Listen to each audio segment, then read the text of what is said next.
Olá, eu sou o professor Demétrio, professor da disciplina de Elementos de Química Geral. Nesta aula, nós estudaremos alguns conceitos sobre equilíbrio químico. Para o estudo do conceito de equilíbrio químico, eu recomendo que você leia o seguinte artigo. Este artigo, Proposta de um jogo didático para o ensino de conceito de equilíbrio químico, é um artigo bastante interessante. Neste link, você pode fazer o download deste artigo. Neste trabalho, os autores propõem um jogo, uma atividade lúdica, para entender o conceito de equilíbrio químico. Esta atividade é muito fácil de ser executada. Eu recomendo que você faça a leitura completa deste artigo e execute as atividades, o jogo proposto. Desta forma, você poderá entender de uma maneira bem simples o que é equilíbrio químico e quando ele é formado. Quando nós estudamos equilíbrio químico, nós estamos falando de reações reversíveis, ou seja, o reagente pode se transformar em produto e o produto pode se transformar em reagente.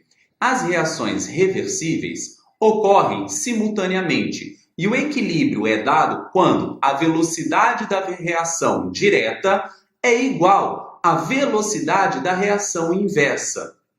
No próximo slide, veremos um exemplo de uma reação reversível e como esse equilíbrio ele pode ser notado.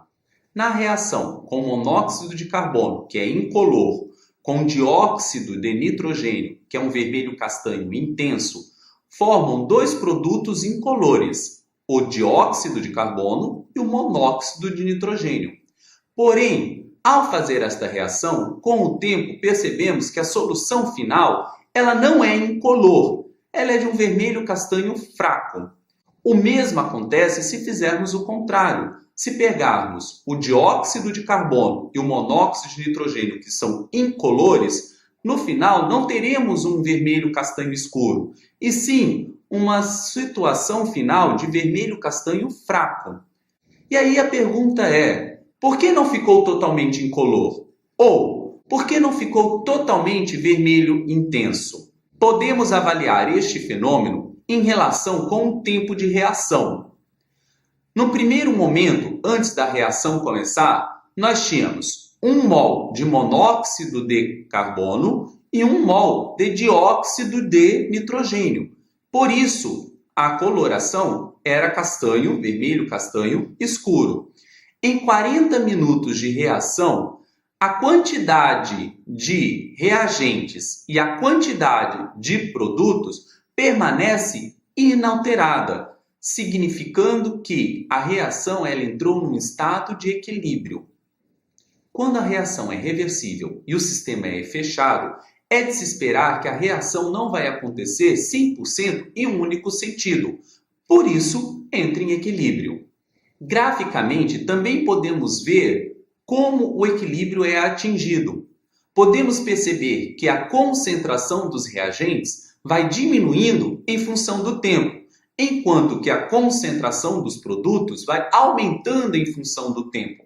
A partir do tempo de 40 minutos, tanto a quantidade de reagentes quanto a quantidade de produtos, ela é inalterada, ou seja, a reação ela está em equilíbrio. Um exemplo de sistemas de equilíbrio químico e reações reversíveis no nosso dia a dia é a manutenção do pH do sangue. Um dos processos de manutenção do pH do sangue é a respiração. O gás carbônico produzido pela respiração celular na presença da água da célula forma o íon H+, que diminui o pH do sangue. Desta forma, dependendo da quantidade de CO2 produzido ou liberado, o pH do sangue ele pode ser alterado. É o que nós conhecemos como acidose ou alcalose respiratória. Quando ocorre a hipoventilação, ou seja, quando diminui o ritmo da respiração, a absorção é diminuída para o gás oxigênio, havendo retenção de CO2 na célula, aumentando a sua pressão. E esse fenômeno nós conhecemos como acidose respiratória. Enquanto que a hiperventilação ocorre uma absorção aumentada de gás oxigênio, aumentando a excreção de CO2, diminuindo a quantidade de CO2 na célula, produzindo então a alcalose respiratória. Como podemos perceber nesta aula, as reações irreversíveis, elas tendem a entrar em equilíbrio. E o equilíbrio ele é atingido quando o sistema ele é fechado e a velocidade da reação inversa é igual à velocidade da reação direta. Eu sugiro que você faça a atividade lúdica proposta no início desta aula. Qualquer dúvida, estarei sempre à disposição no ambiente AVA. Bom estudo!